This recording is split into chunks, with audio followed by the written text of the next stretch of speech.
gallery. I am a judge. I am not a school teacher. I don't want to have to engage in resolving squabbles or disputes with people that can't conduct themselves properly in a courtroom. If anyone is speaking aloud, reacting to testimony either visibly or audibly, meaning if you're speaking or making faces, you will be removed from the courtroom. This can be distracting to the jury. We cannot allow that to happen. It's been reported to me that there were statements made that could have been overheard by the jury, so that is just not permissible. We go to extreme efforts to make sure that we have a fair and impartial jury seated in this case, and I don't want anything that anyone does, and I'm sure none of you want to do anything that could affect the fairness of this process, okay? So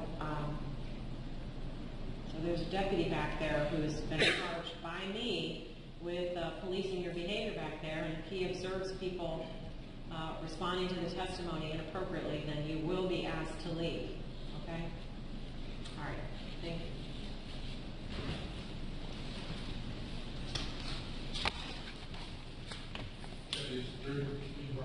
Yep.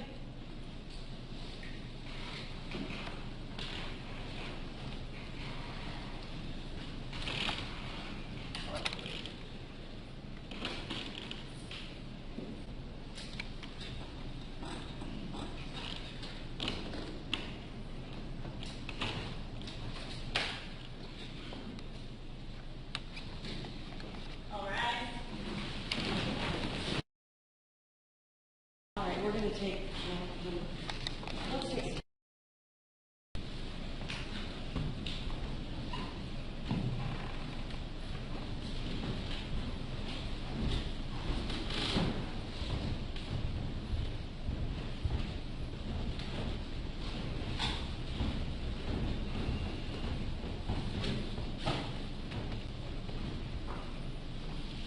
Thank you. Be seated and statement calls next.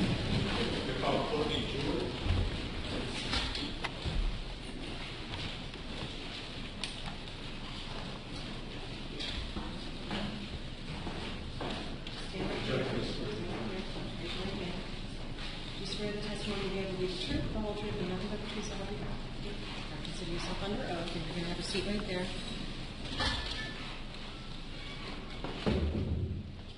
And then pull that microphone in front of you, point it directly at your mouth.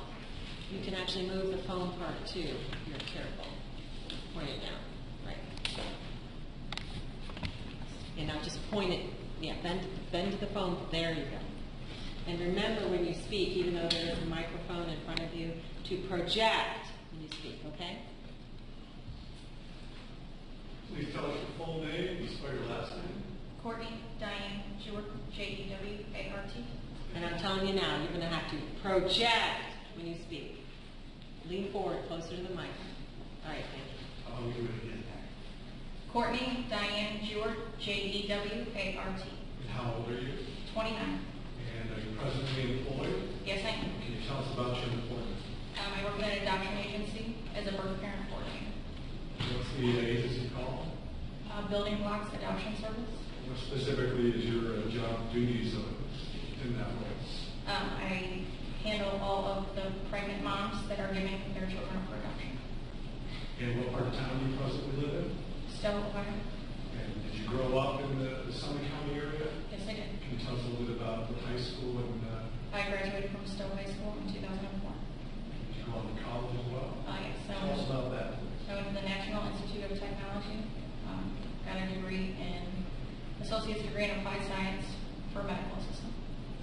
And have you also been employed at Papa John's? Yes, please. And tell us, how did that fit in regards to you going to college and as well as working in the adoption agency?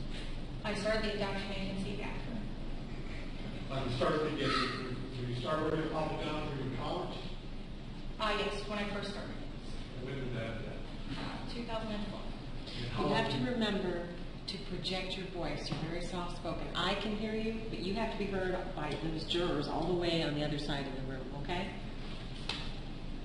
How long did you work at Papa John's? 2.5 years. And what did you do at Papa John's? I was a bartender. you know Tiffany Miller? After I started working there, yes. And how did you know her? She was my manager. Was she your manager for the entire period of 2.5 years you worked at Papa John's? Yes, she was. And did you also have any kind of relationship with her outside of the bar? Yes. Tell us about that. We worked together for a long time. We developed a friendship. We did things. We went to football games together. Did you know Justin Winebrenner? Yes, I did. And how did you know him? I named him through Tiffany. And could you describe, first of all, how long have you known him? About a year. And did you also socialize with him at all outside of work? Yes. Same type of things, football games and other similar type of social events? Correct. Did you also see him at Papa John's? Yes. And how regularly would you see him at Papa John's and under what circumstances? If he had a night off and we were working, he would come.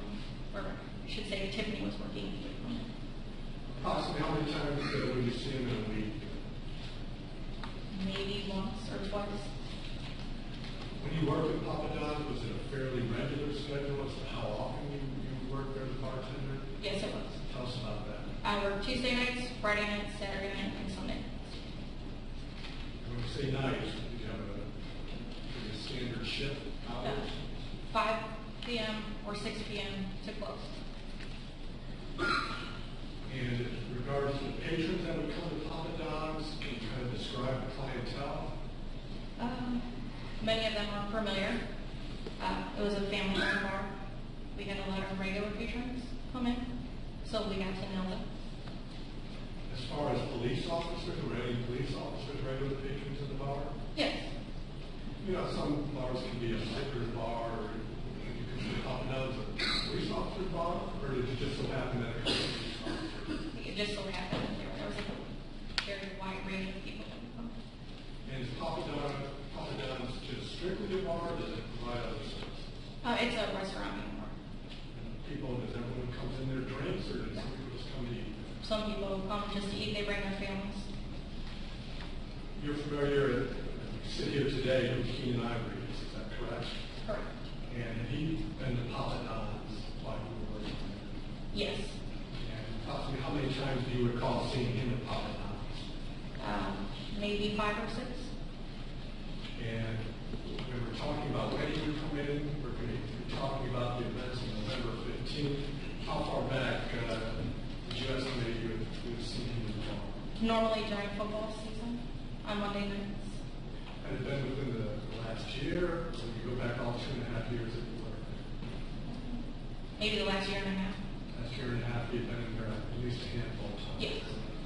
And on those previous occasions, prior to November 15th, did he come with anybody that you recall? Not that I can recall, he was normally by himself. And do you recall anything about his behavior when he was in the bar? I know he was normally by himself and kept to himself. When he was in the bar on prior occasions, have you had much interaction with him? No. Let's talk about November 15th. Were you working that evening? Yes, I was. And who else was working at the bar that night? Jeffrey Bates was our bar back that night, and Tara Dixon was bartending with him. Was there any kitchen help? Yes. It was either Scott or Mike. In regards to your then job responsibilities, and we've seen the diagram and the jurors had the opportunity to see the bar. What are your job responsibilities as a bartender? Serve drinks, serve food, our patio. So there's you and Tara out there serving drinks. You just stay behind the bar and everybody has to come up? No. The bar? No, we serve the tables, we serve people on the patio. You actually go up to the tables and take a And look? take pictures. And you do that on the patio as well? Yes. And then, and that night, it's just you and Tara who do all those activities, correct? Yes. What about the kitchen? Do you have any involvement in the kitchen? If we got backed up in the kitchen, needed help. If we had everything under control, one of us could go back there and help. But, Taking food orders and giving that to the kitchen? correct. What about Jeff? What's his job responsibilities? Jeff would stock beer for us, keep everything stocked, do the dishes. You pretty much do anything, any help that you guys might need, you must have to go do that. Correct. On the night, like Saturday night, how would you describe how busy you are with performing all those duties? Normally Saturdays we're slower to start, then we get busy closer to the end of the night. As far as you being busy though, do you have time to sit around and talk with patrons a lot and watch how they're interacting? No.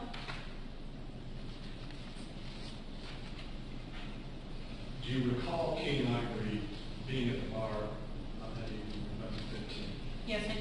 And what's your initial or your first memory of him being in the bar? He was sitting at the corner of the bar, and 3 females then approached and sat with him. We have kind of a diagram. I'll push it a little closer to you.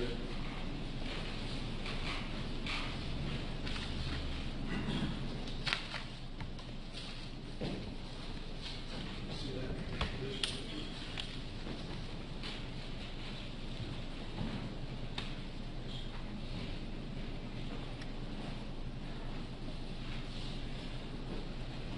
You've seen this diagram before? Yes, I have. Do you recognize the inside being a diagram with the inside popping down? Yes, I do. And in regards to seeing Kenan Ivery that night, do you recall actually seeing him come into the bar, or your first memory of him being actually seated at the bar? First memory is him sitting at the bar. And we have your bar is kind of an L shape, is that correct? Correct. And this being the north end and this being the south end, where approximately do you recall Kenan Ivery sitting? On the south end of the bar. Would he have been all the way at the end or in the line? I'll let you point to that.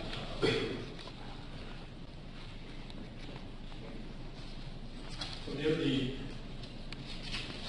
south end of the bar, and you indicated he was interacting with some people. Yes. What do you recall about that? There were 3 Caucasian girls that joined him at the corner of the bar. When you say join them, what do you mean by that? They did not come with him. Do you recall he was there first? Or He was there first. He was there first, and then these 3 ladies came in? Yes. And did they all sit at the bar as well? Yes. And looking at the bar, would they have been closer to the south end, or were they on the north-south? Closer to the south end. So he's sitting at the bar, and then all 3 are sitting Okay. south of him. Correct. Right? All seated at the bar.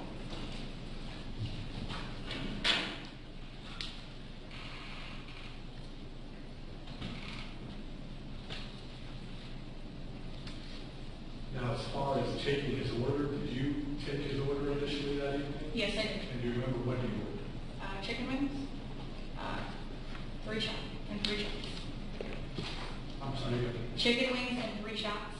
chicken wings and 3 shots. Yes. You know, if all 3 shots were for himself, They were not. what happened to the shots? He took 1 and 2 he bought for the girls that were with him. So there's 3 girls, but only 2 of them were given shots. Correct. Did the defendant himself drink the other shot? Yes. When there's an order, tell us procedurally then what you do as far as the cash register is concerned. We would be under my name. I would put in his order, what he drank. We would name the checks by the seat at the bar he was at. It would go back to the kitchen, and then at the end of the night, we would cash them out, or before the patron leaves.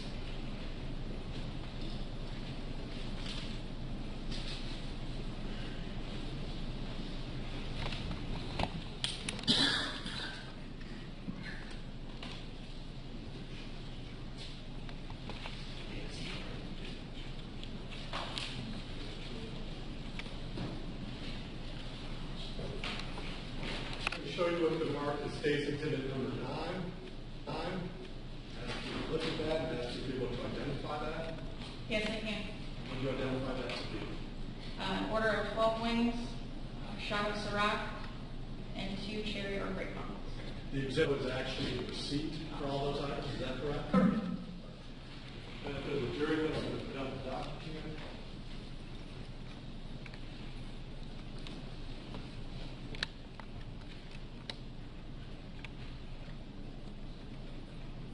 Receipt has the name of Papa Don's, Japanese server. As far as the chat name, what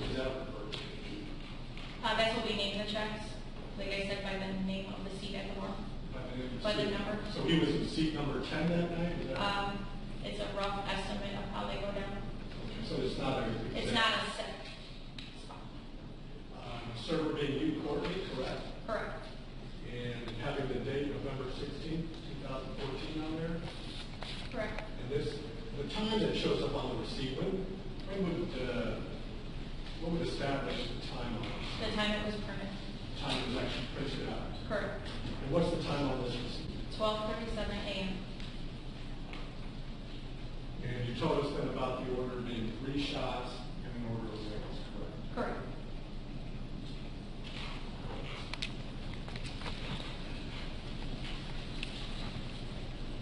Now, Courtney, do you recall seeing Justin Winebrenner and Tiffany Miller in the bar that evening? I do. And can you tell us approximately, do you remember when they arrived at the bar? I do not recall an exact time. You recall it would have been after Mr. Ivery was already in the bar? Yes. After Tiffany and Justin arrived, do you recall having any other interactions with Mr. Ivery? Yes. Tell us about that. There was a conflict between him and another patron at the bar. Prior to that, did you have any interaction yourself with him? Yes, at the jukebox. The jukebox? Yes. Where's the jukebox located? The jukebox is located on the north side, right next, close to the patio door. Close to the patio door. Tell us what happened between you and Mr. Ivory in that position.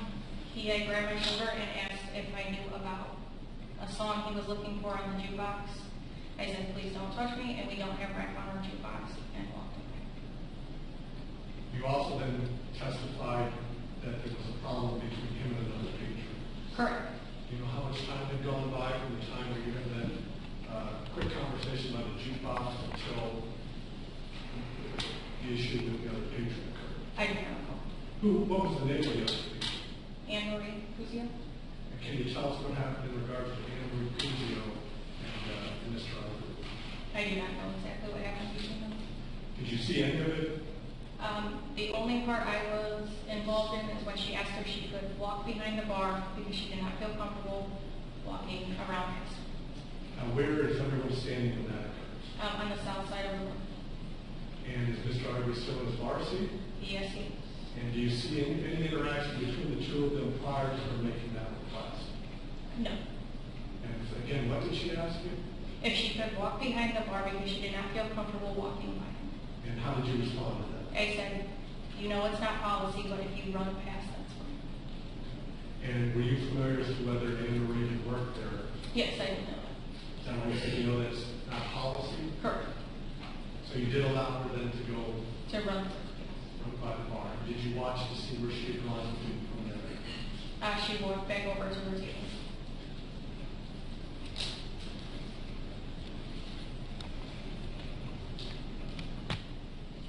Let me take a step back in regard to the defendant's order of chicken wings. Do you remember if you presented him or served him immediately or soon after you ordered the chicken wings? He ordered his chicken wings and then said he would be back to get them. You said he would be back, or did he actually leave the bar? Yes, he did leave the bar. So he ordered the chicken wings, left the bar, and you know how long he was gone for? I did not recall. He came back, He did come. and in regard to the 3 women, were they still there when he came back? They went.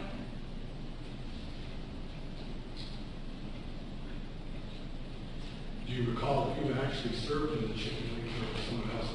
I do not recall.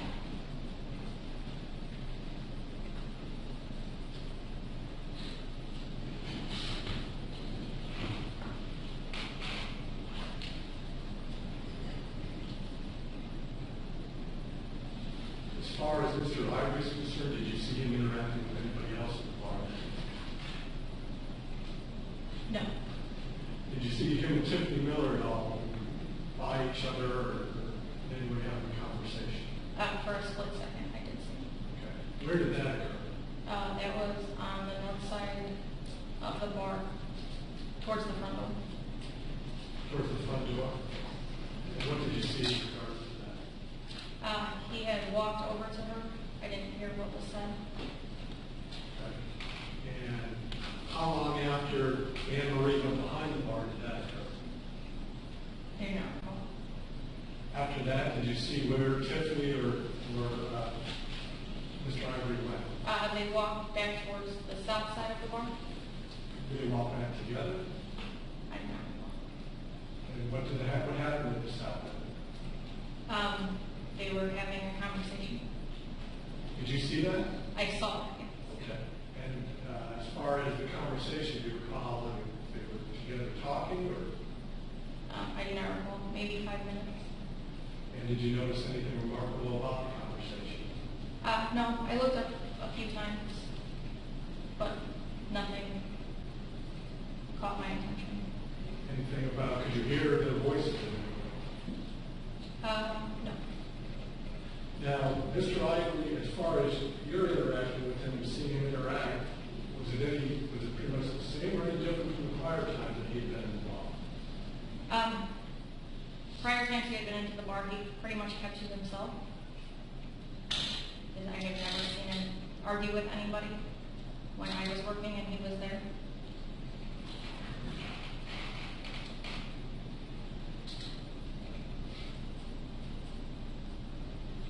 What happened to Mr. Ivory then after he was talking with Tiffany in the back of the bar? He was asked to leave How do you know that? because she asked to give him, I was standing and heard that it's time to go.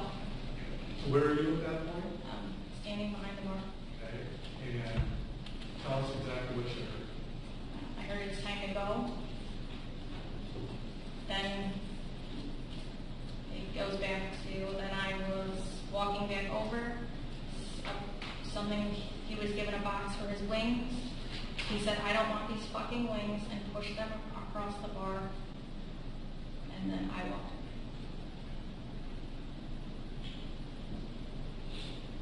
When Tiffany is saying it's time for him to go, is she talking to you?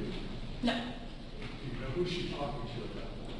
Kenan Ivery. Saying it's time for you to go or it's time for him to go? Time for him to go. Who is she talking to though? She was telling Kenan it was time to go. Okay. And after she told him that, you're indicating that things got, what happened to the wings? A box was given to him. He said he didn't want to. He shoved them, and then they were later cleaned up and thrown. Do you remember who got the box? Jeff. Now, when the wings are served, can you tell us what are they served in and what else may be put down when you give somebody a... There's always a place setting, napkins. They come in a basket with a piece of liner paper in it. Plastic, like a plastic? Yeah, like a plastic. And the place setting, what is the place setting? It's a white placemat. So all that was placed down for him in the basket? It was then the basket would have been put on top of the place setting with napkins next to it. And ultimately, based on your testimony, Jeffrey Bates then brings over to the open table. Correct. And you heard the defendant. Where are you standing when you hear the defendant make a comment about the wings? Where is he standing? Where are you standing? Behind the bar. And At the same. how close were you seated? Maybe 4 seats away. And what was his response again? I don't want these fucking wings. And you recall him actually pushing the container? or He the pushes basket? the basket to the side. Did you see him get up and leave then? I didn't. But did you become aware that at some point he left? Yes. And then what happened to the wings and all the other placemat to go with the table? Tiffany actually piled it all up on top of the basket.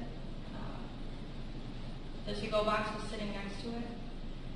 She handed it to me. I set it down. Then Tara collected everything and took it to the back and threw them away. And anytime somebody leaves a bar and there's still food there, you guys try to Yes. clean it up as soon as you possibly can? Yes.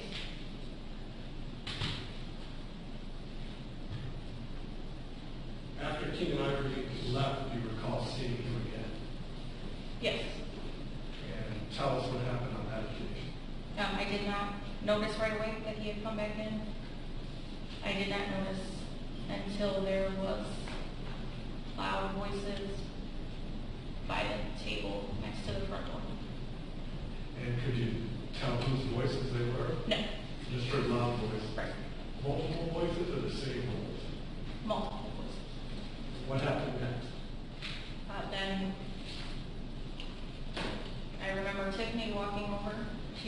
Justin's arm. Then they both went back over. The next thing I recall is shots were fired, and I ran to the end of the bar to hit the call button. As far as when you say the next thing that happened, did you see specifically what happened from the time that Tiffany taps Justin on the arm and took their shots fired? They walked back over to the group of people that was standing. They did. Tiffany and Justin. And then what did you see next? Next, I saw a group of people going out the front. Do you have any specifics as to how they ended up going out the front door? Did you just kind of see a group going towards the front door? And in regards to the shots, when in relationship to them going to the front door did you hear shots? There were a few shots before I realized even what was going on, and then they were going out the front. You indicate you heard shots and you ran towards the back of the bar? Towards the side where the office is. Towards the north end? Yeah. Maybe the south end, excuse me? The side. What happened then? I was looking for the call button to call. When you say the call button, what's the call button? We had a call button under the bar in case Emergency? of emergency. You could push it if you couldn't get to the phone.